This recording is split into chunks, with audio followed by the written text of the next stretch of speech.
آج ہے 11 دسمبر 12 اگست 2024 کو سابق لیفٹیننٹ جنرل فیض حمید کے خلاف پاکستان آرمی ایکٹ کی دفعات کے تحت فیلڈ جنرل کورٹ مارشل کی کارروائی کا آغاز ہوا جو 15 ماہ تک جاری رہا۔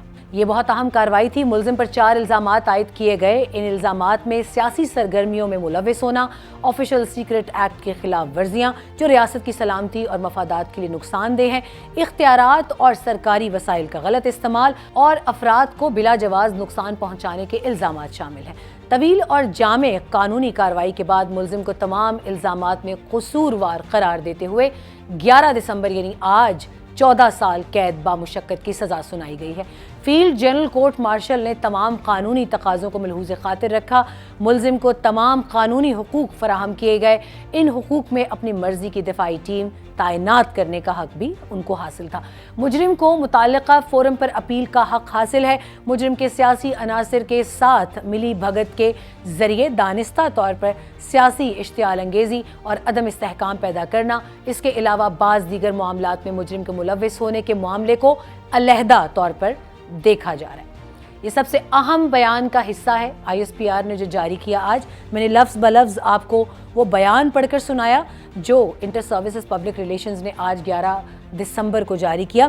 11 دسمبر بہت اہمیت کا حامل ہونے والا ہے۔ آنے والی تاریخ میں مسلح افواج پاکستان کی تاریخ میں یہ ایک بہت بڑا فیصلہ ہے جس کو آنے والے وقتوں میں بہت الگ قسم کے لینز میں بھی دیکھا جائے گا۔ اور ایسا کیوں ہے؟ ایسا اس لیے ہے کہ پاکستان کی تاریخ میں پہلی بار کسی سابق DG ISI کو جو ڈائریکٹر جنرل رہے ہیں ISI کے، ISI کا نام ہی دنیا میں کافی ہے، بہت بڑا نام ہے اور بہت حوالوں سے اس کا بہت بڑا نام ہے۔ پاکستان کی سیکیورٹی اسپیکٹرم کو مینٹین کرنے میں اس انٹیلیجنس ایجنسی کا، جسے prime intelligence agency of Pakistan بھی کہا جاتا ہے، اس کا بہت کردار ہے۔ اسے سیاسی طور پر پارٹیز کے ساتھ ملوث کرنے کی وجہ سے اس ادارے کو یا اس ڈپارٹمنٹ کو جو ڈیمیج پہنچا، اس کی وجہ سے اس فیصلے کو بہت تقویت ملی ہے۔ اس فیصلے کے بیک گراؤنڈ میں جو اس کے ایمیننٹ جتنے بھی ایلیمنٹس تھے ان کو بہت تقویت ملی ہے۔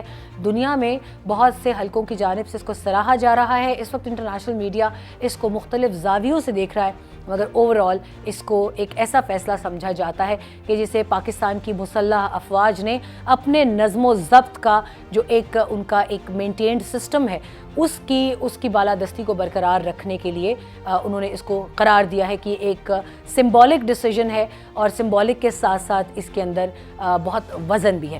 اب آنے والے وقتوں میں دیکھا کیا جائے گا؟ دیکھا یہ جائے گا کہ آپ کو واپس لے چلتے ہیں اسی بیان کے آخری پیراگراف کی جانب جو کہ بہت اہم ہے، اور اس میں گو کہ 9 مئی یا 26 نومبر یا پاکستان تحریک انصاف کے دوسرے پروٹیسٹس کا نام نہیں لیا گیا، مگر اس آخری پیراگراف میں بتایا گیا ہے کہ ابھی ان معاملات کو الگ سے نمٹا جائے گا یا علیحدہ سے دیکھا جائے گا کہ جن کا تعلق سیاسی سرگرمیوں اور پاکستان میں فساد اور انتشار یا جس کو عدم برداشت کہا جائے، پولیٹیکل انٹالرنس کہا جائے، اس کے ساتھ بھی ابھی جوڑ کر دیکھا جائے گا۔ اور بہت اس کے اندر یہ پایا جا رہا ہے یہ ایلیمنٹ کہ آرمی ایکٹ کے تحت جن کو سزائیں دی گئی تھی 9 نومبر میں، ان کے حساب سے آرمی ایکٹ کے تحت جن کو 9 مئی کی سزائیں دی گئی تھیں 26 نومبر کے حوالے سے ابھی وہ کتابیں کھلیں گی، اور ان کتابوں کے ذریعے ابھی یہ فیصلے ہوں گے کہ آیا یہ تمام تر معاملات جنرل فیض حمید کی سربراہی میں قرار پائے،